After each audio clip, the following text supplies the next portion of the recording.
नमस्कार। महके हिंदी चैनल में आपका स्वागत है। आज हम पढ़ने जा रहे हैं वितान भाग 2 पुस्तक से पाठ अतीत में दबे पांव का सारांश। ये पाठ लेखक श्री ओम थानवी जी की सिंधु घाटी सभ्यता के महान नगर मोहनजोदड़ो की यात्रा पर आधारित यात्रा वृत्तांत है। पाठ के सारांश की शुरुआत इस अनुरोध के साथ कि चैनल पर नए हैं तो चैनल को सब्सक्राइब जरूर कर लीजिएगा। लीजिए पेश हैं पाठ अतीत में दबे पांव।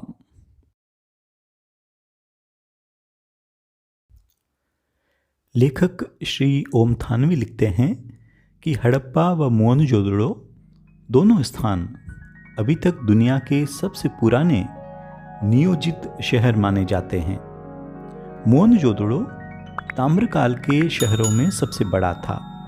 यहाँ खुदाई में बड़ी संख्या में इमारतें, धातु पत्थर की मूर्तियां, चाक पर बने चित्रित भांडे, मुहरें, साजो सामान, खिलौने आदि मिले हैं।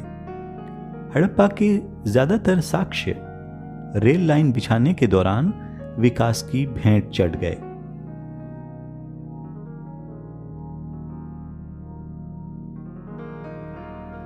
मोहनजोदड़ो को सिंधु घाटी सभ्यता का केंद्र माना जाता है।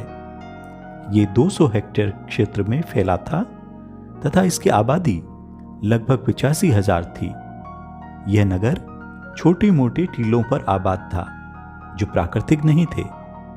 कच्ची पक्की ईंटों से धरती की सतह को ऊंचा उठाया गया था। इस शहर की सड़कों व गलियों में अब भी घूमा जा सकता है। यहाँ का सामान अजायब घरों की शोभा बढ़ा रहा है, परंतु शहर वही है। इस शहर की गलियां, मकान, चबूतरे, खिड़की, रसोई, सड़कें आदि सुंदर नगर नियोजन की कहानी कहते हैं।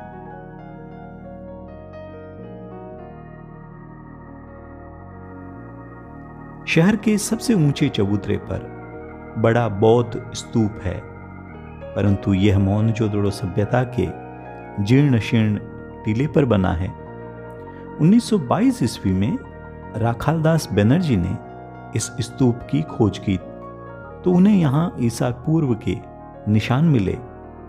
तत्कालीन भारतीय पुरातत्व सर्वेक्षण के महानिदेशक जॉन मार्शल के निर्देश पर खुदाई का व्यापक अभियान शुरू हुआ।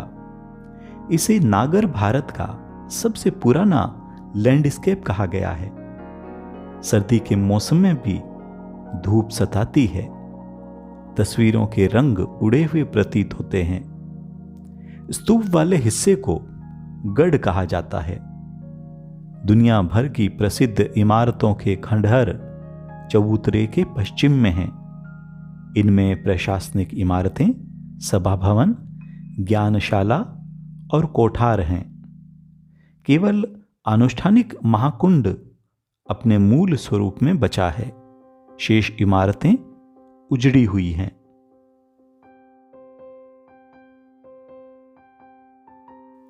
मोहनजोदड़ो का नगर नियोजन बेमिसाल है। अधिकांश सड़कें सीधी हैं या आड़ी। इसे वास्तुकार ग्रिड प्लान कहते हैं।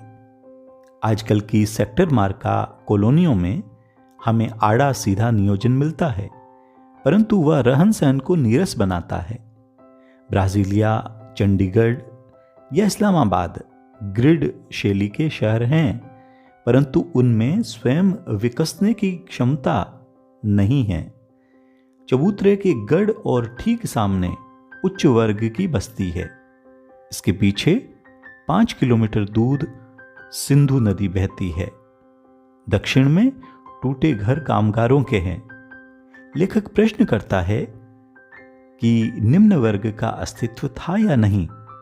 शायद उनके घर कमजोर रहे जो समय के अनुसार नष्ट हो गए होंगे।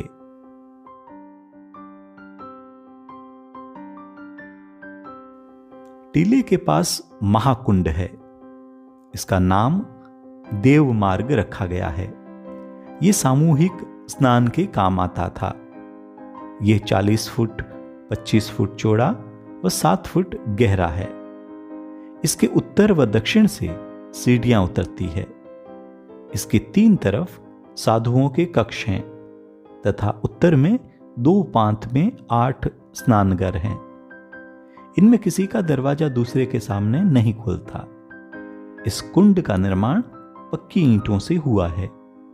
पानी का रिसाव रोकने तथा गंदे पानी से बचाव के लिए कुंड के तल व दीवारों पर चूने व चिरोड़ी के गारे का प्रयोग किया गया है। पानी के लिए एक तरफ कुआं है। कुंड से पानी को बाहर बहाने के लिए नालियां हैं। ये पक्की ईंटों से बनी हैं तथा ईंटों से ढकी भी हैं। जल निकासी का ऐसा सुव्यवस्थित बंदोबस्त इससे पहले के इतिहास में नहीं मिलता। कुंड के दूसरी तरफ विशाल कोठार है। शायद यहां कर के रूप में हासिल अनाज जमा किया जाता था।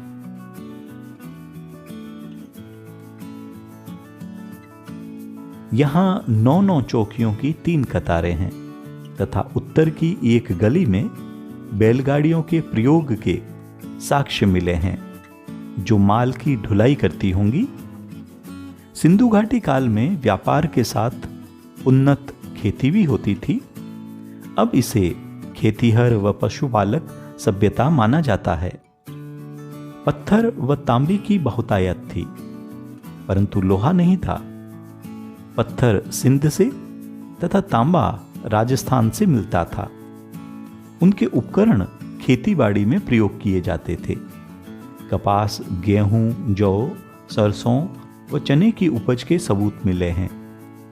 यहाँ कपास, बेर, खजूर, खरबूजे, अंगूर, ज्वार, बाजरा और रागी की खेती भी होती थी।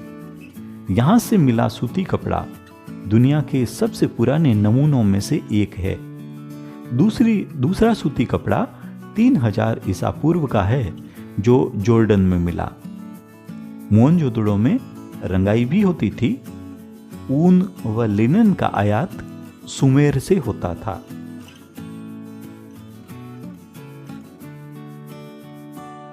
महाकुंड के उत्तर पूर्व में लंबी इमारत के अवशेष मिले हैं। इसके बीच में खुला बड़ा दालान है तथा 3 तरफ बरामदे हैं। इसे कॉलेज ऑफ प्रीस्ट माना जाता है। दक्षिण में 20 खंभों वाला एक हॉल है जो शायद राज्य सचिवालय, सभा भवन या सामुदायिक केंद्र रहा होगा। गढ़ की 4 दीवारी के बाहर नीचा नगर था। खुदाई की प्रक्रिया में टीलों का आकार घट गया था। पूर्व की बस्ती रईसों की बस्ती है। इसमें बड़े घर, चौड़ी सड़कें तथा ज्यादा कुएं थे।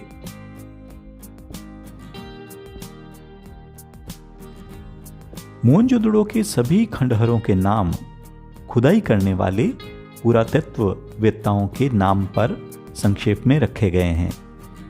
दीक्षित काशीनाथ के नाम पर डीके क्षेत्र दोनों बस्तियों में सबसे महत्वपूर्ण है।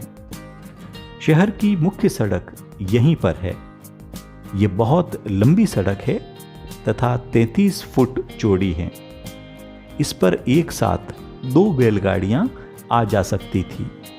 ये सड़क बाजार तक पहुंचती थी। इस सड़क के दोनों ओर घर हैं। सड़क की तरफ कोई दरवाजा नहीं है। कार्बूजिए ने भी चंडीगढ़ में इस शैली का प्रयोग किया था। सड़क के दोनों तरफ ढकी हुई नालियां थी। हर घर में एक स्नानघर है और नालियां घर का पानी होदी तक लाती है तथा फिर वे नालियों के जाल से जुड़ जाती हैं। ज्यादातर नालियां ढकी हुई हैं। बस्ती के भीतर सड़कें 9 से 12 फुट तक चौड़ी हैं। बस्ती के कुएं पकी हुई एक ही आकार की ईंटों से बने हैं। यहाँ लगभग 700 कुएं पाए गए हैं। इसे जल संस्कृति भी कहा जा सकता है।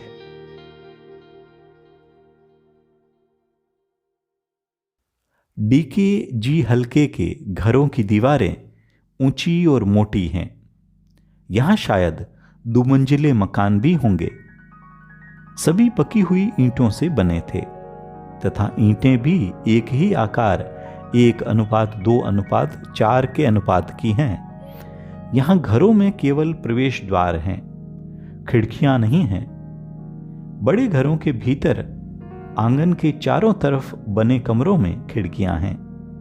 घर छोटे बड़े हैं। सभी घर एक कतार में हैं तथा अधिकतर का आकार 30x30 फीट का है। कुछ इनसे बड़े भी हैं।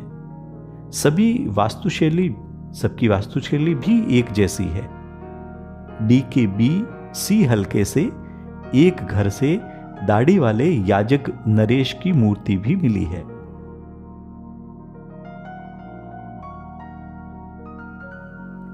HR हल्के के बड़े घर में कुछ कंकाल मिले हैं। प्रसिद्ध नर्तकी शिल्प भी इसी हल्के के एक छोटे से घर में मिली है। यहीं पर एक बड़ा घर है जिसे उपासना केंद्र समझा जाता है। गढ़ी के पीछे VS हिस्से में रंगरेज का कारखाना है, जहां जमीन में ईंटों के गोल गड्ढे उभरे हुए हैं। यहां 2 कतारों में 16 छोटे 1 मंजिला मकान हैं। सब में 2-2 कमरे हैं। ये कर्मचारियों या कामगारों के घर रहे होंगे।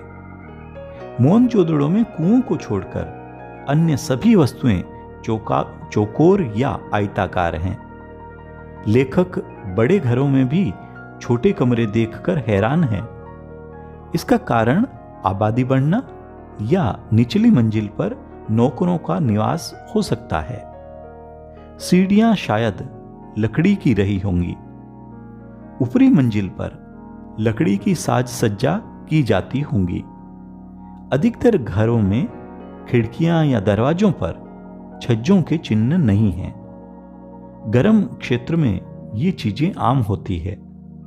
इसका तात्पर्य यह है कि हाथी, शेर, गेंडा आदि जीवों की तस्वीरों से लगता है कि यहां जंगल थे तथा अच्छी खेती से सिंचाई की जाती थी।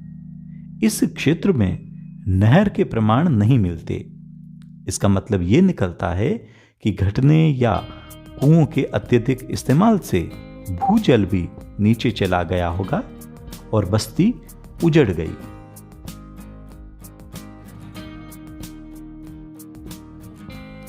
तेज हवा बह रही थी। हर जगह लेखक को साए साए की ध्वनि सुनाई दे रही थी। यहां सब खंडहर है। अब कोई घर जुदा नहीं है। लेकिन घर एक नक्शा ही नहीं होता। हर घर का एक संस्कारमय आकार होता है। किसी भी घर में यूं चहलकदमी करते समय एक अपराध बोध भी होता था।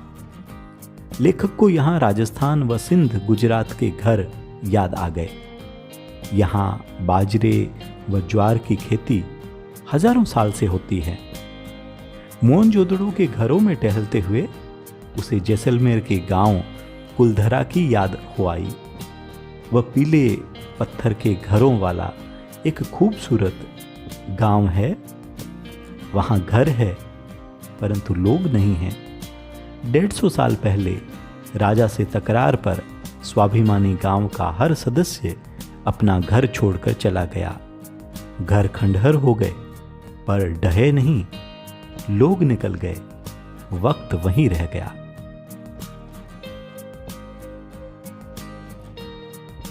जॉन मार्शल ने मोहनजोदड़ो पर 3 खंडों में एक विशाल ग्रंथ छपवाया।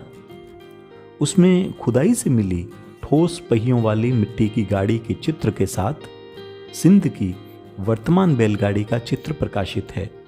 दोनों में कमानी या आरे वाले पहियों का प्रयोग किया गया है। अब उन पहियों की जगह जीप के उतरन पहिए लगते हैं। हवाई जहाज के उतरन पहिए बाजार में आने के बाद ऊंट गाड़ी का भी आविष्कार हो गया।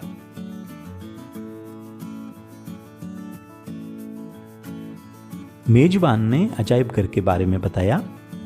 यह अजायब घर छोटा है तथा सामान भी ज्यादा नहीं है। अधिकतर चीजें कराची, लाहौर, दिल्ली और लंदन के संग्रहालयों में चली गई। मोहनजोदड़ो से 50,000 से ज्यादा चीजें मिली है।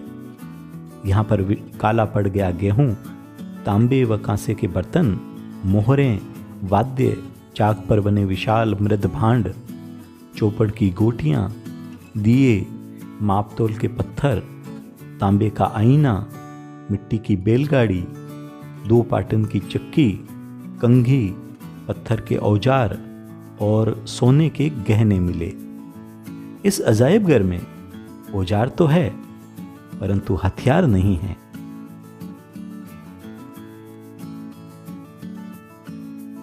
पूरी सिंधु सभ्यता में कहीं हथियार नहीं मिलते। विद्वान निष्कर्ष निकालते हैं कि यहां अनुशासन ताकत के बल पर नहीं था, शायद सैन्य सत्ता भी न रही हो। दूसरे, यहां प्रभुत्व या दिखावे के तेवर नदारद हैं। दूसरी सभ्यताओं में राजतंत्र या धर्मतंत्र की ताकत का प्रदर्शन करने वाले महल, उपासना स्थल, मूर्तियां और पिरामिड मिलते हैं, परंतु हड़प्पा संस्कृति में महल, मंदिर, समाधियां नहीं मिलती। यहां मूर्ति शिल्प तथा औजार भी छोटे हैं, मुकुट व नावें भी छोटी थी। शायद ये लो प्रोफाइल सभ्यता थी। मोहनजोदड़ो साधन व व्यवस्थाओं के अनुसार भी सबसे समृद्ध है, परंतु यहाँ आडंबर नहीं है। दूसरे, यहाँ की लिपि को अभी तक पढ़ा नहीं जा सका है, अतः अनेक रहस्य अभी तक सामने नहीं आए हैं। सिंधु घाटी के लोग कला प्रिय थे। उनकी यह कला प्रियता वास्तुकला, धातु व पत्थर की मूर्तियां, मृद भांड, उन पर चित्रित मनुष्य, वनस्पति, पशु पक्षियों की छवियां, सुनिर्मित मोहरें, उन पर उकेरी गई आकृतियां, खिलौने, सुगढ़ अक्षरों से सिद्ध होती है।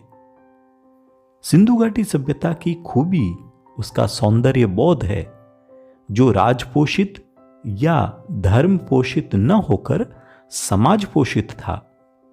अजायब घर में तांबे व कांसे की सुइयां भी मिली है। काशीनाथ दीक्षित को सोने की 3 सुइयां मिली। शायद ये कसीदेकारी के काम आती रही होंगी। नरेश के बदन पर आकर्षक गुलकारी वाला दुशाला भी है। आज छापे वाला कपड़ा अजरक सिंध की खास पहचान है। यहां हाथी दांत व तांबे के सुए भी मिले हैं, जो शायद दरिया बनाने के काम आते थे। अब मोहनजोदड़ो में खुदाई बंद कर दी गई है, क्योंकि सिंधु के पानी के रिसाव से क्षार और दलदल की समस्या पैदा हो गई है। अब इन खंडहरों को बचाकर रखना ही सबसे बड़ी चुनौती है। तो ये थी आज की प्रस्तुति, अतीत में दबे पांव का सारांश। ऐसे ही उपयोगी वीडियो के लिए चैनल को सब्सक्राइब जरूर कर लीजिए। आज के लिए इतना ही। धन्यवाद। नमस्कार।